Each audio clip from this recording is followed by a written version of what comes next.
В этом году вполне ожидаемо подорожали импортные товары, однако отечественные производители тоже едва успевают обновлять ценники. С 1 января взлетели цены почти на все продукты питания до 40%. Каждый днем дорожает в связи с этим нашим курсом. Яблоки стоили 130, сейчас они 150. Если стоимость продуктовой корзины на месяц в конце 2014 года составляла 3297 рублей, то теперь эта сумма резко увеличилась.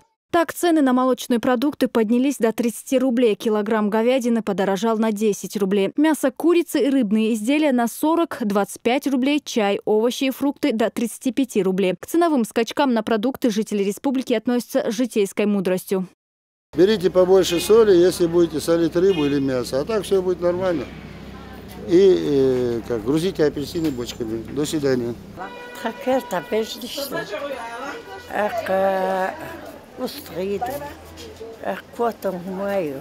Ударили по кошелькам и цены на медикаменты. В среднем фармацевтические компании повысили стоимость лекарств на 20%. Причем подорожали препараты не только импортного производства, но и отечественного. Так что в разгар кризиса лучше не болеть. Все фармфирмы, которыми мы работаем в Москве, на Северном Кавказе, закрылись на переучеты и очень сильно подорожали.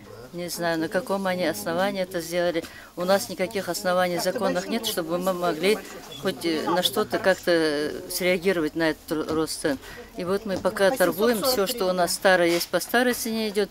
Новое поступление идет той же самой нашей накруткой, но уже по другой цене, потому что они на фирме подорожали. С 1 января увеличились и тарифы на госпошлины, всего более 300 ставок. В первую очередь подорожали услуги ЗАГСа. Регистрация брака вместо 200 будет стоить 350 рублей. Ударит по карману и холостяцкая жизнь. За расторжение семейных уз каждому из супругов нужно выложить 650 рублей. 1600 за смену фамилии, имени и отчества. Значительно возросла и госпошлина на водительское удостоверение. Выдача пластиковых прав обойдется в 2000 рублей вместо 800. Незначительно повысилась и цена на билет в общественном транспорте. Проезд в автобусе подорожал на 2 рубля. Подорожал и загранпаспорт нового образца на 1000 рублей. Своего пика цены достигнут в конце первого квартала текущего года, указывают в своих комментариях эксперты. Преодолеть финансовый кризис поможет рациональное использование имеющихся средств и предприимчивость. Ведь не зря говорят, что за каждым кризисом следует экономический скачок. Зура Саламова, Хальд Мусаев, Джамал Хаджалиев.